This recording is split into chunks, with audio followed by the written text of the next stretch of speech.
is common knowledge that global political processes are run by big politicians. Those uniting or dividing entire continents, setting the stage for new international orders, and predefining cross-national relations. Thanks to the magnitude and eventfulness of their lives, their names are forever enshrined in the history books. One such exceptionally memorable person, a Georgian, will rise to join the ranks of global leaders, setting in motion a new world order. He will tread a fine line between the formations of the 20th, 21st centuries to contribute with his charisma to channeling emerging new processes. A Georgian who will comfort his war-torn homeland, forging a state from a country embarking on a path to independence and leading it toward revival. He will save the uniqueness of a nation liberated after 2 centuries of slavery, and he will lay the groundwork for new state-building principles.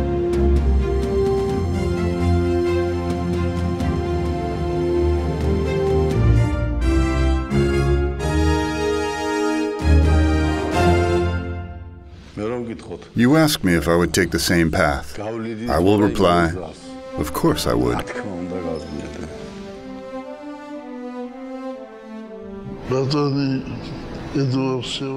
Mr. Eduard Shevardnadze is a world-class political figure.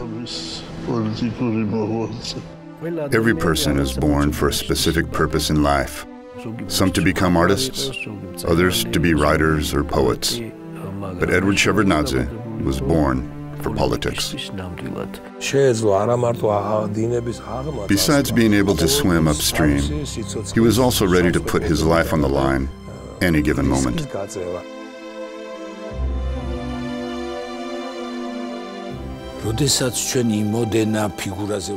When talking about a major political figure like Mr. Shevardnadze, it's an enormous responsibility not to overdo, on one hand, because it would be insulting, and not to play it down, and thus trivialize it, on the other.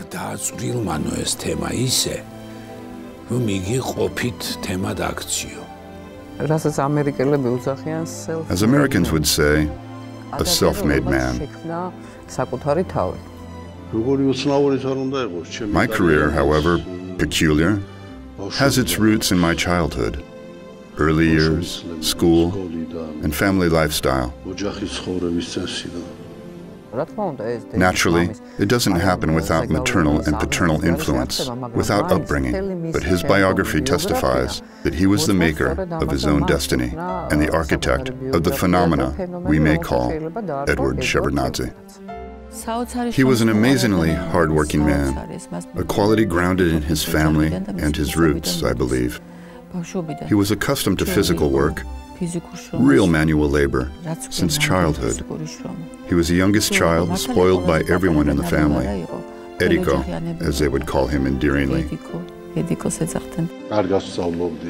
I was a good student with a knack for things. I was a talented child, and people would go on telling me, "You must become a doctor." Especially persistent was my mother. "After you graduate from medical school and come back home, I will not lack for anything, and I will not die."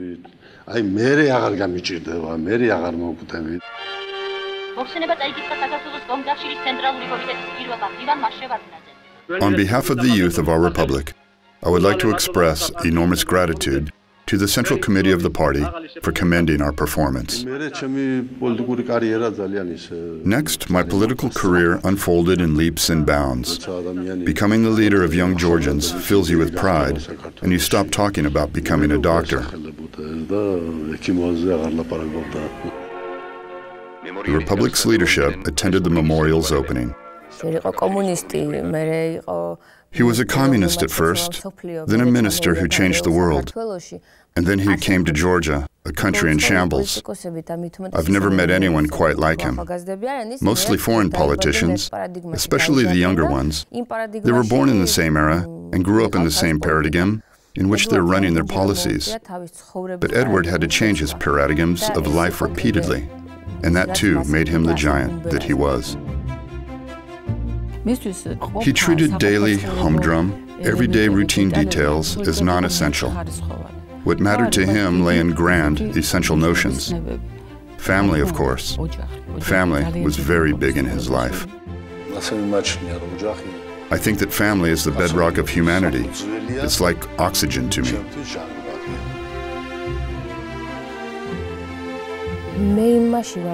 I'm confident that my grandfather would have been half the man he was without my grandmother's backing.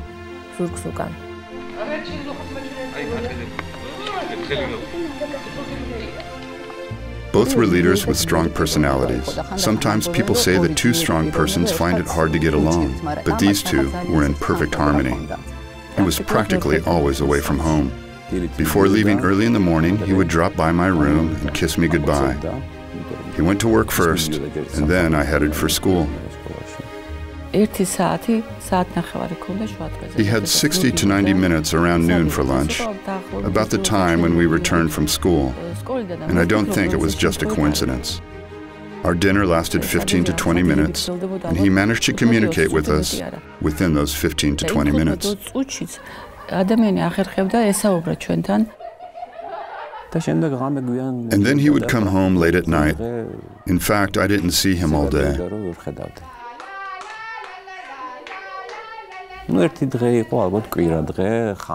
Sometimes on Sundays, we spent our free time in the great outdoors, sizzling shish kebabs with my mother picking sweet berries.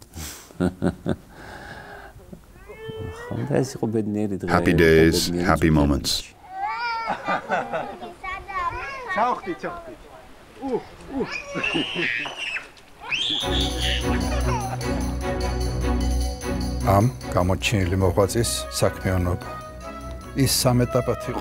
The career of this distinguished figure consists of three stages. The Soviet rule in Georgia, when he does a lot to revive and prepare Georgia for possible independence.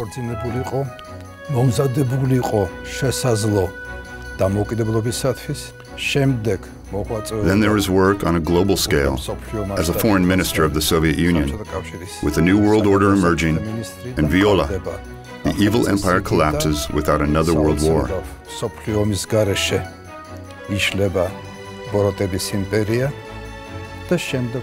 Next, there's his work in independent Georgia, when the country with him at the helm emerges from chaos and lawlessness, when a genuinely independent, democratic, free country is shaped.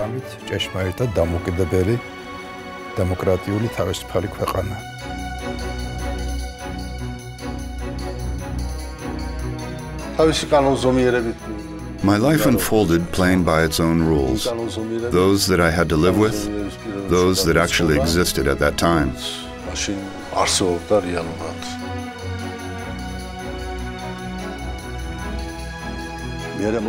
What happened next was a triumph of common sense over fanatical sentiments.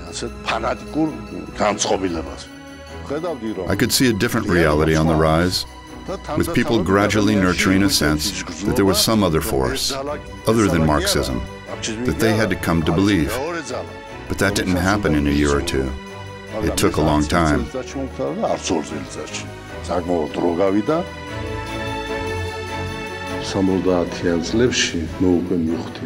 the 1970s, I realized that what we called socialism was in fact a society put together under a dictatorship and built on lying to the people.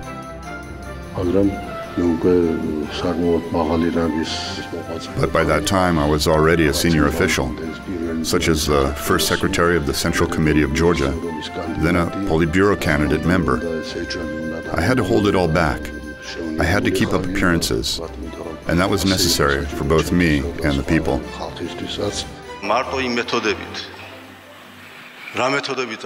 Relying solely on the working methods we used 30 to 40 years ago, such as agitation, propaganda, and the perceptions rooted in us, we are very unlikely to have achieved much. What Gorbachev branded as perestroika after 1985 was actually underway here in the 1970s and 80s, though it had no name yet, because as long as Brezhnev and Suslov were alive, you would never be allowed to designate these processes in individual republics. When talking about large-scale projects, I absolutely must touch on those implemented in Georgia's villages and mountain areas. I'm talking about projects seeking to reinvigorate Hevsureti, namely Shatili, also Svaneti. Actually, the first major road was built in Zemo Svaneti. There was also the village of Cheremi in Kakheti, with its population previously deported, revived under Shevardnadze.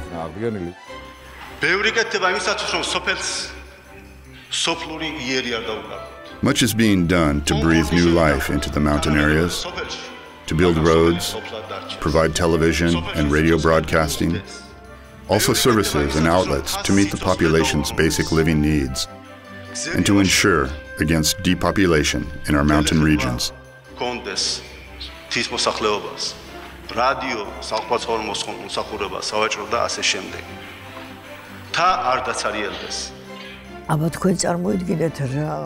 Can you imagine what it took in that era to reclaim a desert and build a village there, install a soil flushing system, revive and reinvigorate the David Gareji Monastery, and establish the Garajoba Folk Festival?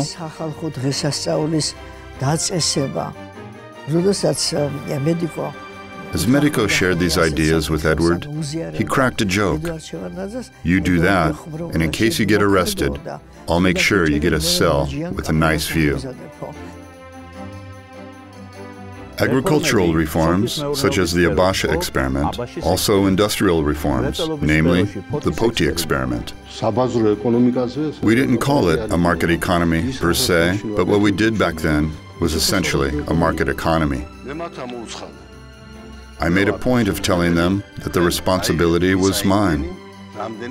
You take as much land as you can work, then you keep half of what you grow and sell the rest to the state. They did not believe that they'd been allowed these lands, but after they loaded wagons with crops and drove home, the truth of it all apparently dawned on them. I told Gorbachev about it, and he bombarded me with all kinds of questions. How does this work? How about that? How did that happen? How could you assume the responsibility? Is there a Politburo ordinance on that? What will you say if the Politburo calls you in?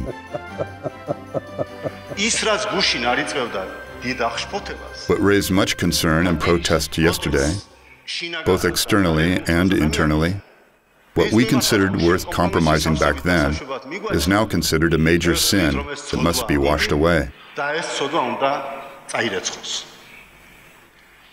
What we responded to with no big deal and so what, today will be taken not as so what, tomorrow or the day after tomorrow, or 5 years from now, but as this is unacceptable to our society.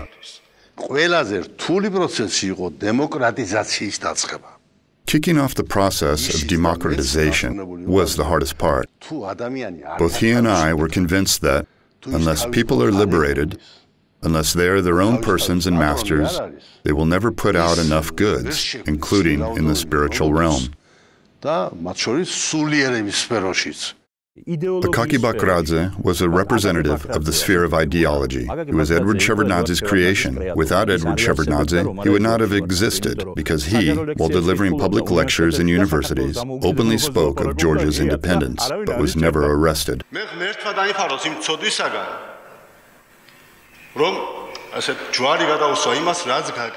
God forbid I ever wash my hands of what has been done. A lot is being done to beautify, embellish our country, our republic, and its every region. A lot is being done for fine traditions to mingle with contemporary architectural thought, worldviews, and artistic achievements. For cities to maintain their urban style, remaining quaint, and yet keeping up with the times.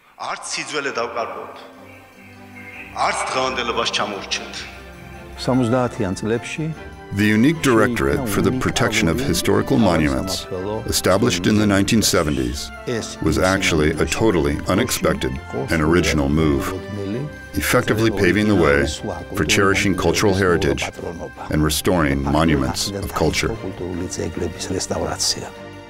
Urban regeneration efforts were in full swing in Tbilisi's historical section, an unprecedented undertaking in the Soviet Union at that time.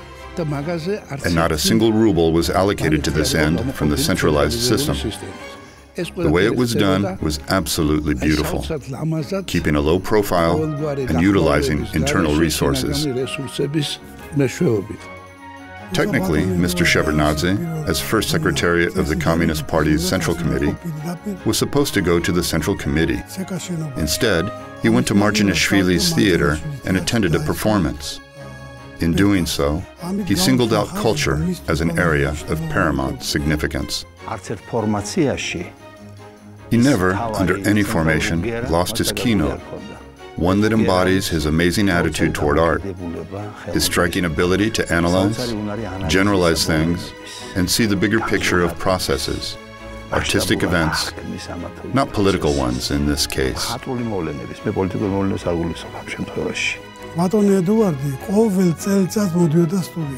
Mr. Shevardnadze visited the studio every year. It was a crowded gathering with occasional speeches, 1 hour in all. He made a note of everything being said. He listened to everything and then responded. As a rule, he financed equipment for the studio every year. We were financed by the Moscow Committee, but the studio lacked equipment.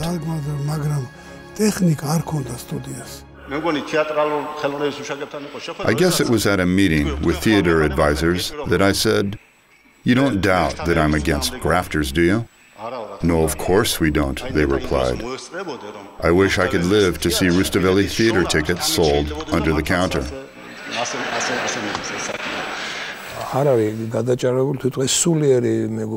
No stretch, he enjoyed spiritual friendship and affinity with most artists and scientists.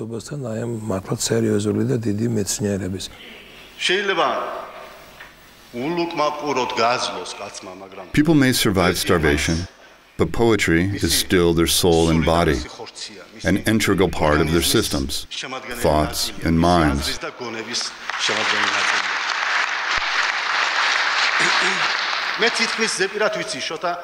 I know one of Shota Nishnyanidze's poems almost by heart. It celebrates the Abkhazian people's friendship. Honestly, I get teary-eyed every time I remember its brilliant similes. The same is true of Nodar Dumbadze's memoirs and speech, dedicated to the Abkhazian people's friendship, tied to his childhood memories and years spent in Abkhazia. I am also enormously grateful to Grigol Abashidze, who devoted an excellent essay to this issue. Also to other comrades, mostly our authors, such as Gora Masatiani, Chabo Amarijibi, and many others. My deepest appreciation also goes to our Abkhazian comrades. Vano, who responded to Nodar's work, also Bagrat Shinkuba and others. And this is how we, together, step by step, brick by brick, investing enough commitment and dedication, trust and faith in this great friendship, can build a strong, long-lasting brotherhood and friendship in Georgia. My father had a lot of respect for him, and Mr. Shevardnadze cherished the relationship.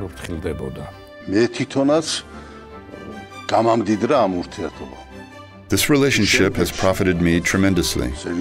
When facing serious tasks, both in Georgia and beyond, I drew heavily on my friendly relationships with the Georgian intelligentsia, also benefiting from occasional opportunities to read their works before publication. Not that I meant to correct them, they just knew I was interested. I was and still am proud of this relationship.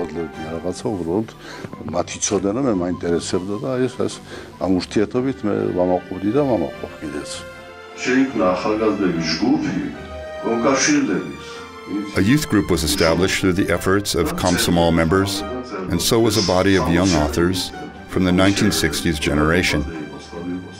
There were Nodar Dumbadze and others. Irakli and Grigol Abashidze would drop by once in a while.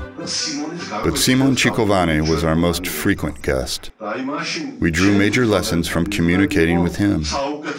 In fact, those were the best lessons shaping my attitude toward Georgian culture and writers. I was a young man, not completely beardless, but still beardless though.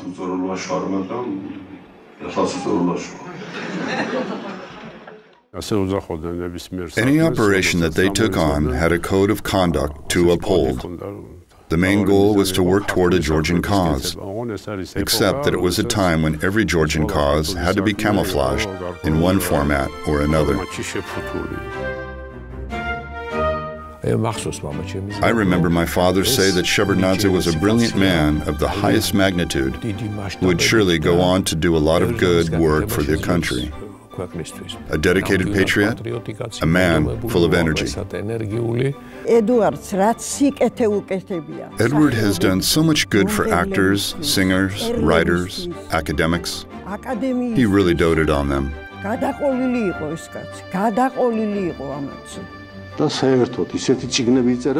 And generally, the kind of books that were published then. My Ukrainian colleague told me about one of Eduard Shevardnadze's works. I read it in translation. Aren't you afraid of publishing books like this? Aren't you afraid? But this is a classic. The truth about life is told by a great artist.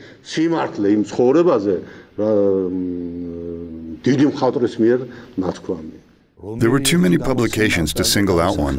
Dato Tutashkia, maybe? Incidentally, there's one fascinating story. Jansug Charkviani asks Shevardnadze, "Mr. Shevardnadze, if we roll out this book, I'll be arrested. Who will take care of my wife and children then?" The answer was very interesting. Part one of the publication was already out of print. So they're dining, and Shevardnadze replies, "Go ahead and publish it. Taking care of your wife and children is not a problem." He was very friendly, much like the filmmakers and the authors of the 1960s generation.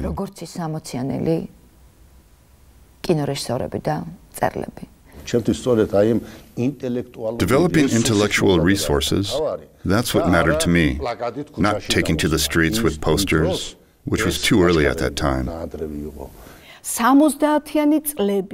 The 1970s, when Mr. Eduard Shevardnadze came to power, were pivotal for culture. For instance, and I always cite this example, Sturua's political theater. Georgian theater was booming.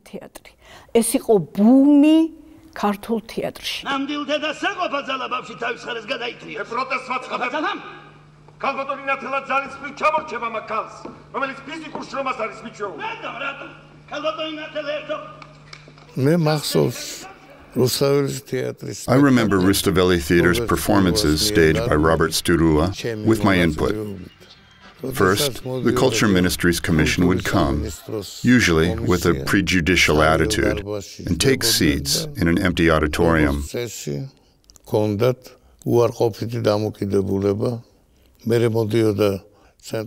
there would be the head of the Central Committee's Culture Department, followed by the same committee's Ideology Secretary. Dissatisfaction persisted until Mr. Eduard Shevardnadze expressed his positive attitude.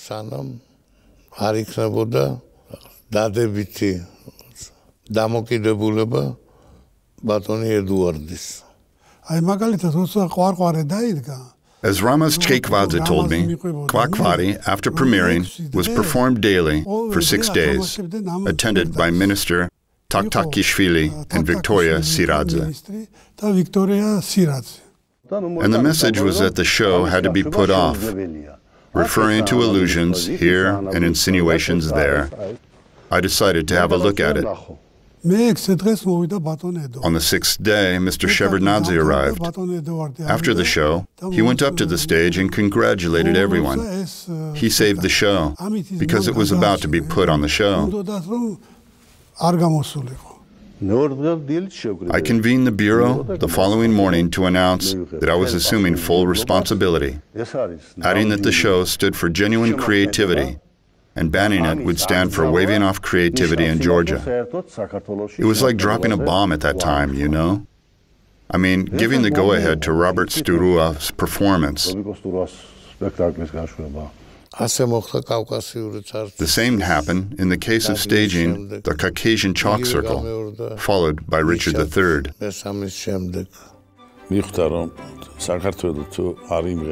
He realized that unless Georgia, with its multitude of talents, keeps singing and embracing arts, unless it stages plays and makes movies, it will sink into oblivion in this frantic world, explaining why he did his best to give a hand to the arts.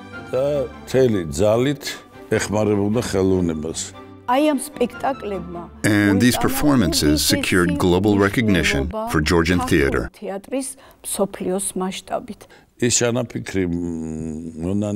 Tengiz Abuladze shared with me his idea of repentance. I asked, "And how do you see going about this?" It was way before Gorbachev. The idea was conceived in the 1980s. He replied, "Shevardnadze told me to give it a go." To tell the truth, the script rocked me to my core and kept me up 2 nights in a row as I imagined it on the silver screen. It would be impossible to make this film riding only on one's own ambition, resources, and wish. There had to be political will of the country's leader, something different from the will of the Soviet Empire's rulers. It was a risky decision, and I'm still puzzled by what motivated this move.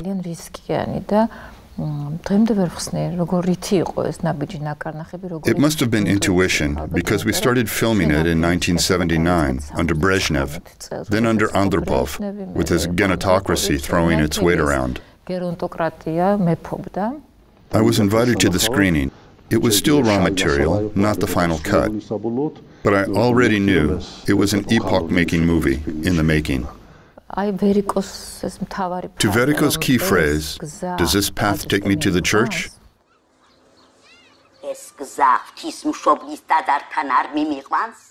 Mzeko replies, "No." Mr. Shevardnadze suggested that she say, "No, this is Varlam way, and it doesn't lead to the church." Actually, if you ask me, it meant rocking the boat further to state that we were still living on Varlam way, and things remain the same.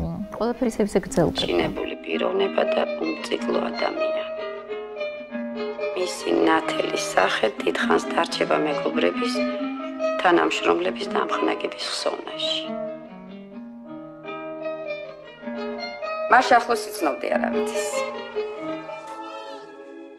believe that similar to an artist's intuition, there is a politician's intuition.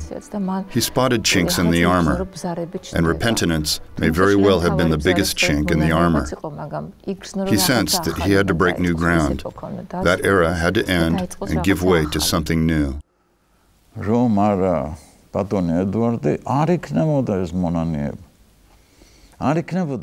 Without Mr. Shevardnadze, there would have been no repentance.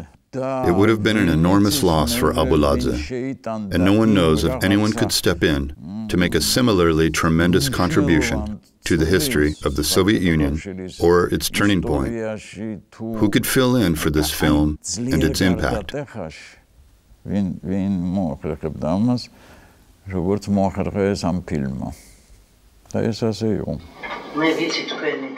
I'm aware of your attitude toward art and theater. Georgian cinema was among the top 10. Paradoxically, the small-sized cinema industry of this small country, with virtually no equipment, was among the top 10 worldwide. Celebrated directors, artists, and other creative figures visited our country. Once, I took Kozintsev to see Blue Horses on Red Grass, directed by Robert Sturua. And Kozintsev asked me, "Tell me, child, are we in the Soviet Union?" Then he saw People from Yesterday, staged by Timur.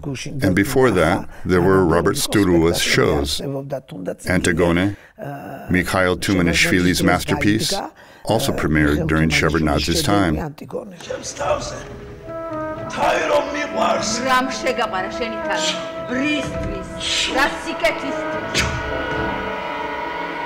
Moscow's ერთ გასტროლებზე, მაშინ რუსთავის თეატრში ვარ, ჯერ კიდევ. გასტროლებია 5 თუ 6 We toured Moscow. I was still with Rustaveli Theater. We had 5-6 plays in our repertoire. A great tour, indeed, especially Sturua's performances, going off with a bang, Caucasus style, no less. At 8 to 9 in the morning, after performing People from Yesterday, the night before, someone knocked on our door. We opened it to find Mr. Akaki Bakradze. What is it, I asked. Shevardnadze just called. Why? He wants to know if the audience liked People from Yesterday. He called at 8 in the morning to find out how People from Yesterday had turned out. It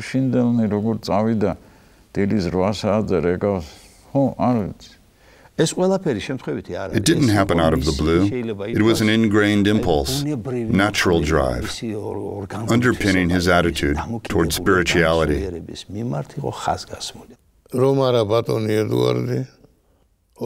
it not been for Mr. Shevardnadze, Otar Iosiliani would have never moved to Paris, where he shot several brilliant movies. The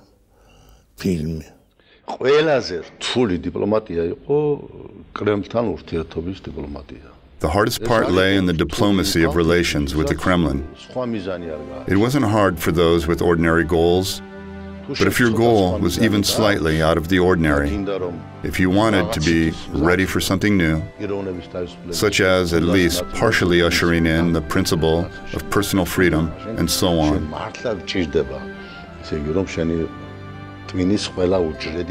then you had to make full use of your gray matter and figure out how to disguise your true intentions aimed at longer-term prospects, and disguise them in a way that eventually proved helpful, not obstructive.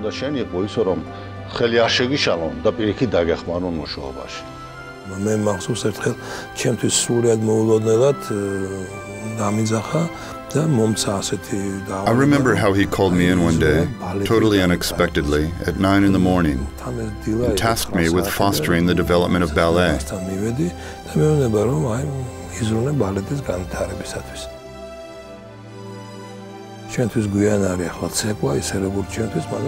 You are too old to dance, and so am I.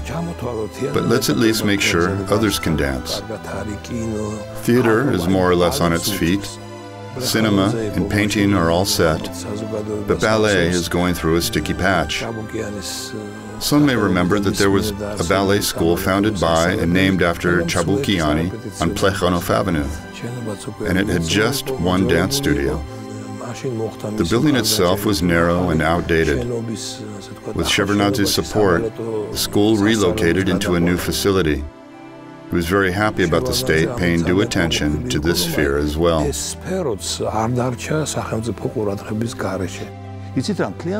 Encapsulating what had been accumulated in Georgia's spirituality and culture over these decades, it comes across as a modern Georgian Renaissance. I think he did a good job developing the spirit of that generation, because it's one thing to express it in poetry or song, but it's a whole new ballgame when you're actually implementing it in a political setting by navigating the complex Soviet system, pave the way for and to save your country, its culture and language.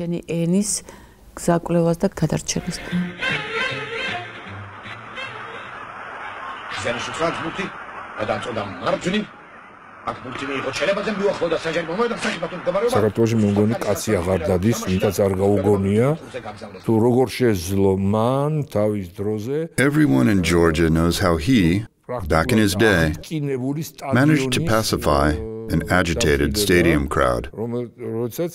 This agitation may have resulted in casualties. It was back in Soviet Georgia, when Russian and Georgian soccer clubs maintained a traditional rivalry on the pitch.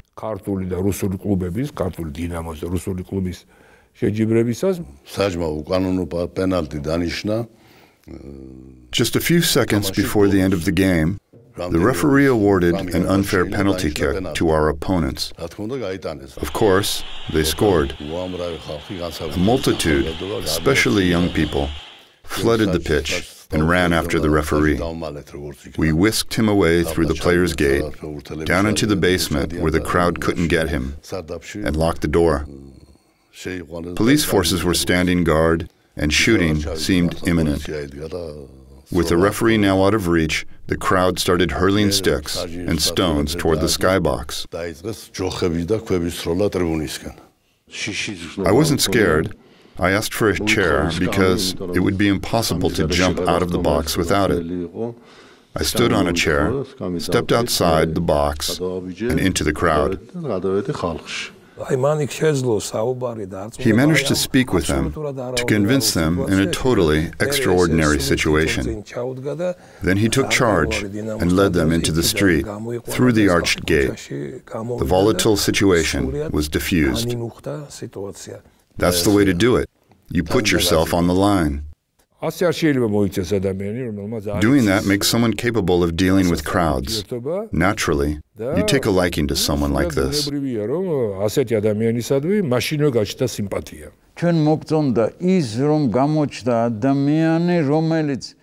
were happy to see a person emerge who, besides being very principled, was committed to doing the right thing. We were captivated by his methods of combating every vice.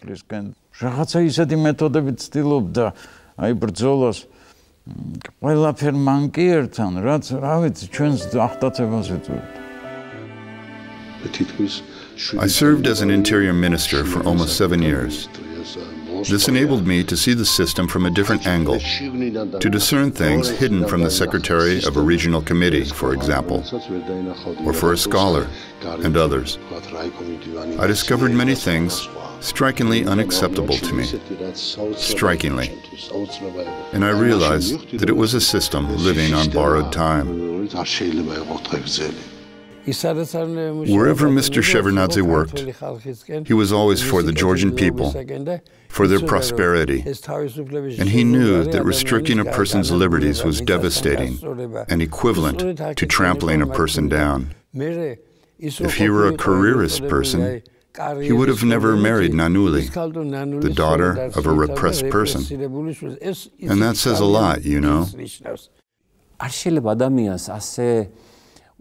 You cannot love your country so much and work so hard for its benefit just to move up the career ladder. Impossible. Making a career was never an end in itself for Shevardnadze. He could have easily given it up, which he actually did more than once. He invested his heart and soul in pushing the country forward, in implementing reforms designed to promote arts, culture, language. No one forced him to do what he did to protect the Georgian language's official status, right? But we could have lost our native language forever. He did kill himself protecting it, did he not?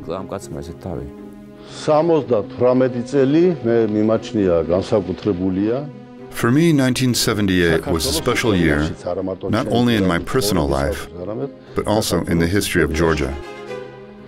It marked an event when people, notably youth, proved to authorities that they were capable of defending their language and homeland.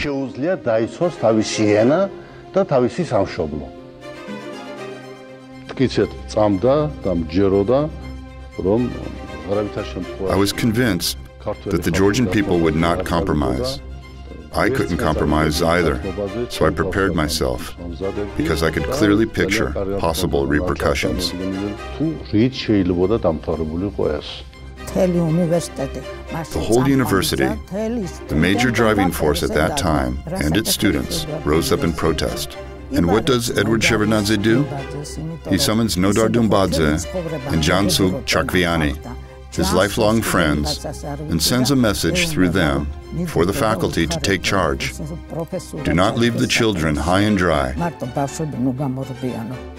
Nodar was at the university. Edward called and asked him to join the protesters. I need your help, he said. My husband told me, and not many people know about it. He said, "Lolly, I was there in the office." And Suslov, this reactionary Russian chauvinist, hardcore partisan carrying authority across the Soviet Union, calls Shevardnadze and says in a frenzy of rage, "What's going on there? What's with that three-ring circus you're having down there? What are these students doing? How dare they? What do you mean they're taking to the streets?" Eduard replies, "It's not just students. Professors are with them too." A session is scheduled for the morning of April 14th. The text of my report is ready, and I intentionally move it, the section, on the status of the Georgian language, to the end of the document. Of course, its wording was dictated by the Politburo.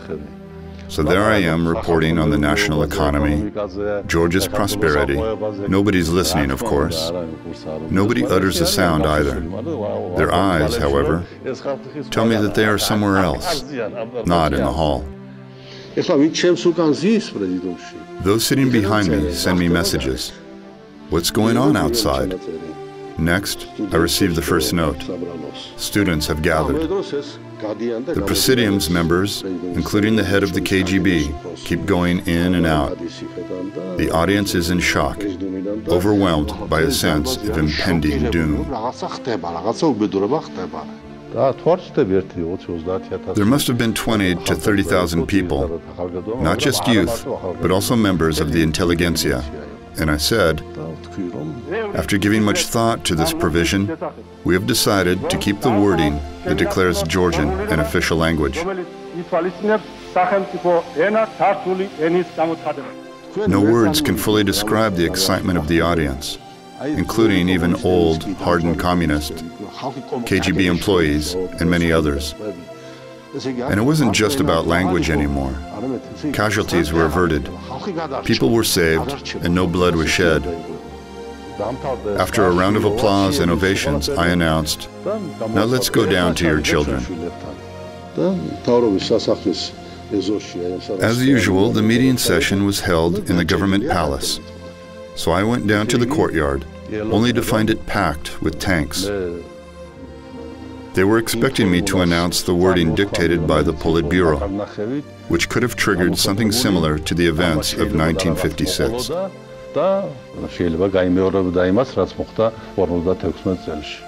I believe that it was a victory, a real victory. One of the Politburo members, Kirilenko, if I'm not mistaken, told me, "It's all in your party committees?" Your party committees? What party committees? Whom do we have on the university party committee? What did he mean? Must have been a party committee secretary, like Rismag Gordeziani of the State University. True, Rismag and the university's rector worked hard to launch a movement to protect the Georgian language. I needed it. It was necessary. Ingratitude is the worst thing. You just cannot underappreciate the fact that the Dedaena, mother tongue, statue adorns Tbilisi. It was unheard of at that time. There was a critical moment in the 1970s when tensions started boiling over in Abkhazia. I remember that father was about to fly to Sukhumi. I left my room and saw him getting ready to leave in our long hallway. Standing behind him, I clearly saw him make the sign of the cross. It was the 1970s.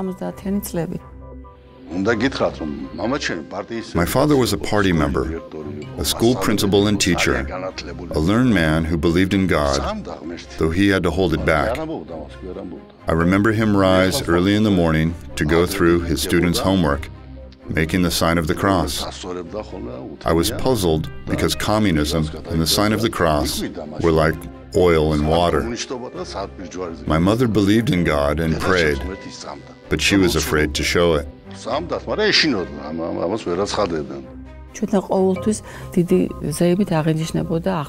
We always had grand celebrations on Easter. One of our close relatives, a hardened communist, objected to it whenever he visited us. How can you keep Easter eggs in your family? Yet they were mandatory features of a festive meal. Father replied, "You know, I'm actually celebrating my daughter's birthday. I was born on Easter. In a way, I get a feeling that he embraced the Lord's faith inwardly. He regretted many things. And somehow, the story of the airplane boys comes to mind first. He knew that, at that time, he couldn't help them. But as he himself admitted, an enormous sense of regret over not having been able to do anything haunted him all his life."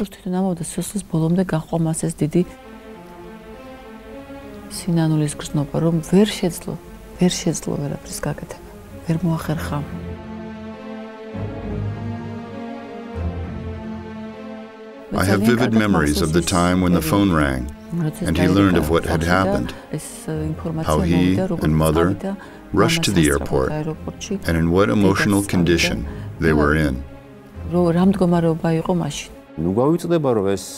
Let's not forget that this was outside Shevardnadze's purview. It was the Soviet Union and a case in a league of its own. The operation is led by Inauri, the highest-ranking officer, Lieutenant General. They have their own rules in the army, right? Every step is taken up with Inauri. He asks, "Do you agree?" And the reply is, "Hold on." On Shevardnadze's request, the parents were asked to persuade their children to surrender in order to avoid imminent capital punishment prescribed by the law at that time. I don't know why, but they turned down the offer.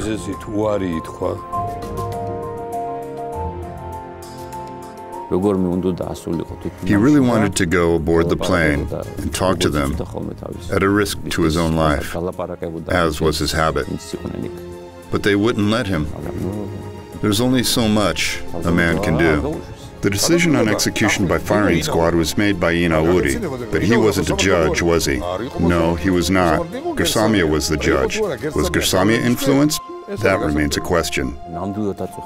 It really disquieted him until his very last breath.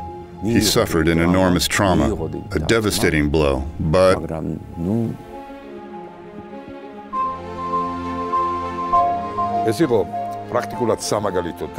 in essence, it was an exemplary punishment, and it doesn't matter which KGB structure made this decision in Moscow.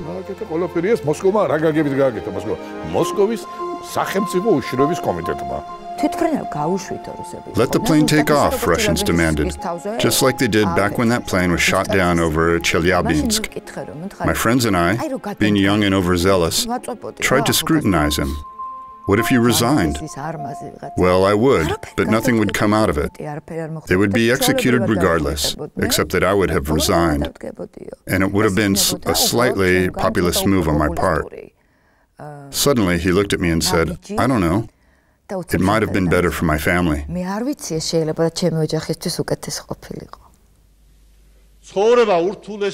Life is the most complex and challenging phenomenon, and let no one boast of being the perfect judge of character. You're a traitor, and you're loyal. Let life itself be the judge.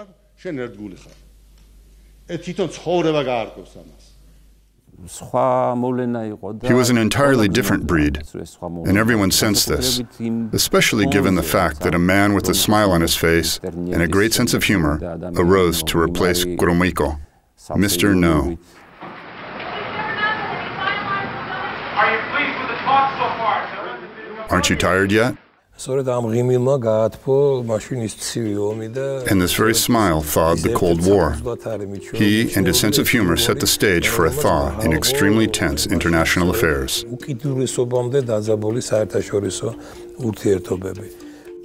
Shevardnadze arrived. Foreigners were having a hard time pronouncing his name to begin with, and they needed time to get used to him. He drew a lot of attention, with everyone trying to intercept him, at least to exchange a word or two, to shake hands. I remember my first meeting with Reagan. He treated me like an enemy, literally. მანამდე იყო ძალიან დიდი, ასე ვთქვათ, ავტორიტეტი გრომიკო საგარეო საქმეთა მინისტრი, რომელიც დიდხანს იყო და მისტერ ნოუს სახელით იყო ცნობილი და მისი Before him, there was longtime Foreign Minister Gromyko, also known as Mr. No, who never smiled. Tensions are soaring, it's a Cold War, so Americans arrive, grim-faced, with a spiteful attitude. During the first meeting, Reagan says, "We are a democracy, you are not. You can stand in front of the White House and scream, 'Down with Reagan, down with Reagan.' No questions asked. Can you do the same here?" Shevardnadze fires back, "Yes, you can. You're welcome to stand by the Kremlin and scream, 'Down with Reagan, down with Reagan,' as much as you please. No questions asked." Reagan loved to retell the story. As far as I know, he did an about-face right away. თვითონ ყვებოდა მე ამას რეიგანი, რამდენადაც მე ვიცი, რომ იმ წუთში შეეცვალა მისი შეხედულება და დამოკიდებულება. No, I understand he is delivering. Mr. Foreign Minister, Did you receive a letter from the Foreign Minister? No, still waiting. Mr. Foreign Minister, can you tell us what the letter reads? If I tell you, I'll have nothing left for Mr. President. What shall I tell the President? These personal relations proved decisive. By the way, I visited President Reagan at least 15 times. I'll tell you after negotiations with Mr. President. Over time, I grew on him, and he came to trust me. Good news, Mr. President? Forecast is good. He took me out for lunch after every meeting, an unprecedented honor for any foreign minister. Foreign Minister Shevardnadze. He would crack tons of jokes. He probably knew more jokes than anyone else. Welcome back. We've met here before.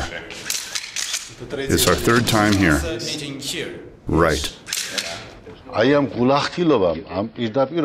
This frankness, this forthrightness, especially in the initial years, propelled an exceptional relationship, shaping such an important factor in international relations as trust. The first 3 years marked a period of building trust and faith in the possibility of ending the Cold War.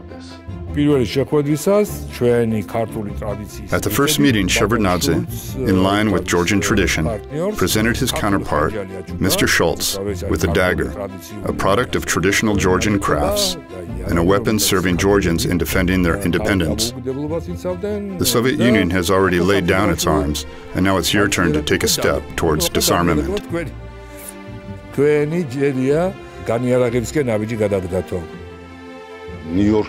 We met again 15 to 20 days later in New York. I told him, in Helsinki, I had a feeling that we could do a lot for the benefit of our people. Let me shake your hand, he said. And shake hands we did, never betraying our principles since. We often said, I can do this, or I can't do this. I never objected to him again. I just believed and knew that he was right. What I just described was a demonstration of new thinking. At first, people were genuinely surprised and suspicious. But later on, over the next 5 to 6 days, I established contact with almost anyone who was anybody in the global arena.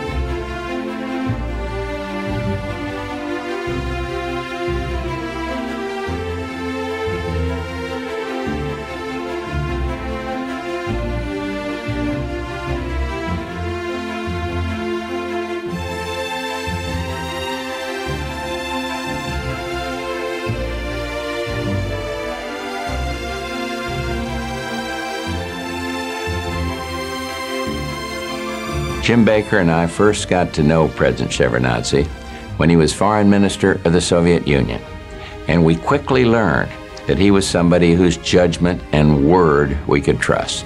He and Jim Baker, in fact, became an extraordinary diplomatic team, working successfully on issues as varied as arms control, German unification, and combating Saddam Hussein's aggression in the Persian Gulf. They became fast friends and achieved unimaginable levels of Soviet-U.S. cooperation.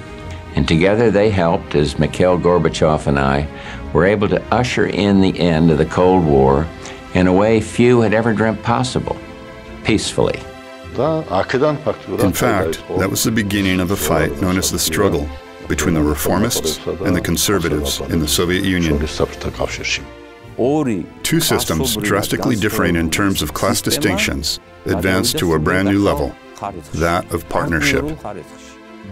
Then personal relationships developed, introducing our families to each other, visiting each other's homes, and becoming friends. We Georgians love this word, dzmakatsi, sworn brother. What they had was something along the lines of the sworn brotherhood. Let me go back to the Malta meeting. We wanted this event to be special. We arrived aboard Maxim Gorky. Another cruise ship delivered President Bush and Baker. A guided missile cruiser. Let me tell you about their struggles. Well, I'll tell you how the battle actually proceeded, you know, and how... Assailed by stormy weather, we watched them disembark. They tried at least 10 times, but failed.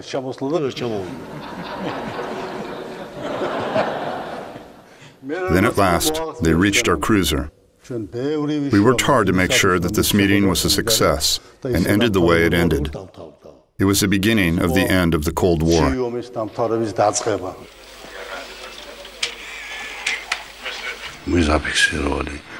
We ascertained that we were not rivals. A major discovery for that time. Should I go on about what happened next? Shall I continue? Shall I say what happened? Let me, I remember a number of meetings with you, Eduard, where you told me on any number of occasions, we will not use force to keep the Soviet Empire together. When we first started out, I have to tell you that President Bush and I and other policymakers in the United States were very skeptical. But it was after the Wyoming ministerial, after the Malta meeting, where we concluded that we could trust what you said and what your colleagues said. There had, of course, as you recall, been an unfortunate experience here in the United States with trusting the Soviet Union in terms of Afghanistan, and we were therefore somewhat leery of being too quick to come to that conclusion. In the Vnukovo airport in Moscow, the day after Saddam Hussein invaded Kuwait, when I flew to Moscow and we stood together, shoulder to shoulder, and condemned that invasion, and both supported an arms embargo on Iraq. Never before, of course, had the United States and the Soviet Union cooperated in any kind of a political statement or action against one of the allies of the other. But you did that. You did it against the advice of many strong Arabists in your foreign ministry. It was an extraordinarily courageous and difficult decision for you to make. As I recall it, President Gorbachev was traveling somewhere and you could not even get his approval, but you did it nevertheless because, as you told me at the time, it was the right thing to do. That was the key, I think, one of the keys, again, to a peaceful end of the Cold War. Something amazing happened. Yesterday's enemy, the U.S. Secretary of State, lands in Moscow to disclose their plan to meet me at 2 or 3 in the morning. Whatever happened to the Gold War? Both of us, and both our states, are now fighting for justice. From then on, throughout the period of the Gulf War, the United States and the Soviet Union, they did not see everything exactly the same way. You will remember the incident with the Iraqi ship sailing toward an Iranian port, and everybody in the United States government wanted to blow the ship up because we had put this embargo on the transport of oil from Iraq. When I went to Moscow and told Eduard that we had concluded that a land war was required, he was quite concerned. He wanted to make sure that we knew what we were doing. And he questioned us. He said, "This is the fourth biggest army in the world. Do you know what is involved in doing it?" You said, "Please give us 2 or 3 days. Let me see if we can't work this out with Baghdad." And fortunately, President Bush agreed with that. The American military did not take the ship out. And the Soviet Union and the United States worked that way throughout the period of the Gulf War. If we had not been able to give you the 2 or 3 days, I think the entire international coalition that was put together to eject Iraq from Kuwait would have dissolved at that time. That happened because of one man, and he's right up here on the stage with me. ასე ადგილ-ადგილ ხდებოდა შევარდნაძე გაკეთებული ისე უჩუმრად ყნარად საქმეები. Thus, we kept encountering the low-profile good deeds previously accomplished by Shevardnadze, such as the return of Jews, a far-reaching factor. Because at that time, Israel was the Soviet Union's declared enemy. But Shevardnadze effectively paved the way for reconciliation with this foe. He took apart the whole Soviet Iron Curtain principle. He took down the Berlin Wall for Germany. Shevardnadze maintained excellent relations with China, one of the most dangerous countries for the Soviet Union.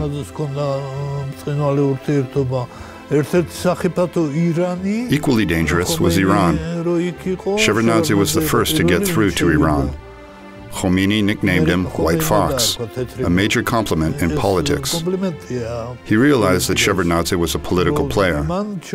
As for White, it's self-explanatory. Shevardnadze had his own way of doing things. He would set up necessary conditions, but blend into the woodwork just the same. He never let his guard down. Let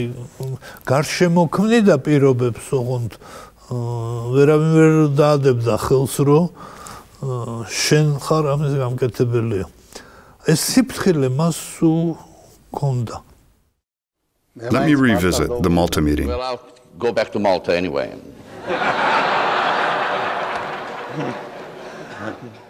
After the conclusion of our talks aboard the Soviet cruiser, the guests were supposed to return to their ship.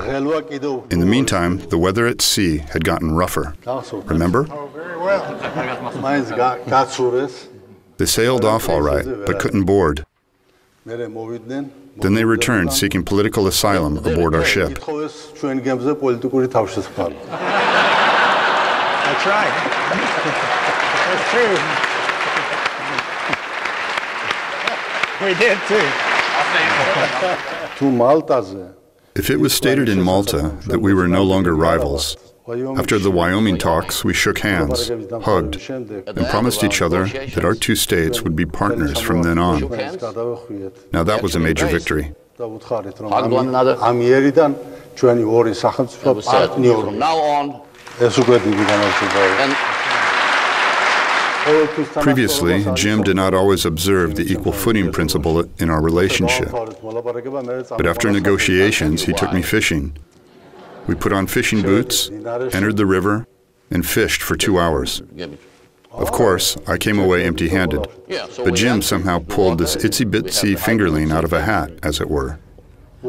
He must have had it hooked in advance. Then there was the Baikal Lake meeting.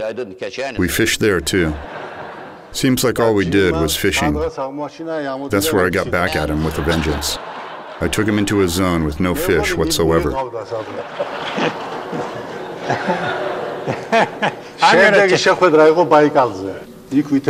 And we did some fishing there too. As you see, mostly what we did was fishing. On Lake Baikal.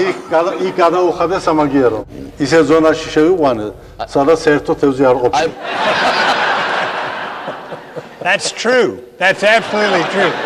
That's very true, but we ended up catching 2 fish finally. And when we got back to the docks for the mandatory photo opportunity, Eduard was very quick to grab the smallest one and stick the biggest one in my hand so that I could hold up the bigger fish and he had the smaller fish. Somebody else must have caught those 2 fish. Well, those 2 fish were caught by someone else. The